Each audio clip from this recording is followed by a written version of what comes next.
আমাদের যে ভাইটি আজকে এসেছে এস.এম. তারেক, ও মধ্যপ্রাচ্যে যুদ্ধ শুরু হওয়ার পরে প্রথম বাংলাদেশি যে আমাদেরকে ছেড়ে চলে গেছে, নিহত হয়েছে। আমরা সকলে ওর আত্মার মাগফিরাত কামনা করি, ওনাকে আল্লাহ জান্নাতবাসী করুক। এই পর্যন্ত আমাদের 6 জন বাংলাদেশিকে আমরা দুর্ভাগ্যবশত হারিয়েছি এই যুদ্ধে, এবং আমরা একে একে সবাইকেই আমরা সকলেই যেন দেশে ফিরতে পারে সে ব্যবস্থা পররাষ্ট্র মন্ত্রণালয়, প্রবাসী কল্যাণ মন্ত্রণালয় করছে। যিনি মারা গেছেন, আমরা যে ডেড বডিটা রিসিভ করতেছি, এটা আমার ছোট ভাই, আমার আপন ফুফাতো ভাই, এবং সে একই সাথে আমার চাচাতো বোন জামাই, আমার ফ্যামিলি মেম্বার, আমাদের একই বাড়ি। তো সে গত মার্চের 2 তারিখ, অর্থাৎ যুদ্ধ শুরু হওয়ার দ্বিতীয় দিনই বলা যায়, 1 তারিখ রাত অর্থাৎ 2 তারিখ ভোরেই বাহরাইনে কর্মরত ছিল, এবং কর্মরত থাকা অবস্থায় সে সেখানে একটা ডগিয়ার্ডে কাজ করতেন।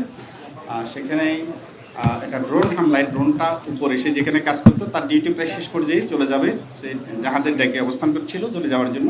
এমন সময় একটা ড্রোন সেখানে উপরে এটাকে ডেস্ট্রয় করতে গিয়ে এটার ভগ্নাংশ বা এটার খণ্ডাংশ তার মাথায় পড়ে এবং ইনস্ট্যান্ট সে মারা যায়। তার সাথে আরও 2 জন বাংলাদেশি ওখানে একই সাথে আহত হয়। একজনের অবস্থা খুব খারাপ, তার একটা হাত অলরেডি কেটে ফেলতে হয়েছে। তারা 2 জনই এখন পর্যন্ত বাহরাইনে চিকিৎসাধীন আছেন। JBS holdings limited.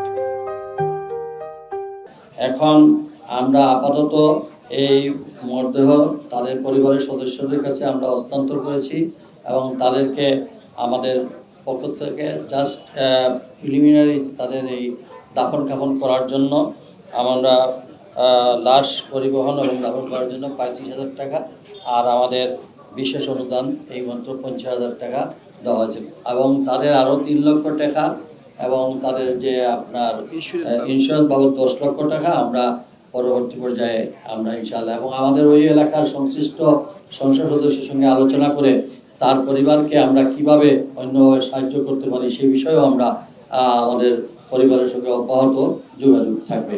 এবং ইতিমধ্যেই আজকে নিয়ে 3 জনের লাশ দেশে এসেছে। একজন আপনারা জানেন যে একেবারেই ছিন্ন বিচ্ছিন্ন হয়ে গিয়েছে আঘাতের ফলে, তাকে সৌদিতে সমাহিত করা হয়েছে পরিবারের অনুমতি নিয়েই, এবং প্রত্যেকটি পরিবারের সাথেই আমাদের মন্ত্রণালয়, লোকাল এমপি তারা যোগাযোগ করেছে, এবং মাননীয় প্রধানমন্ত্রীর পক্ষ থেকে তাদের পরিবারের প্রতি সমবেদনা এবং সহযোগিতা।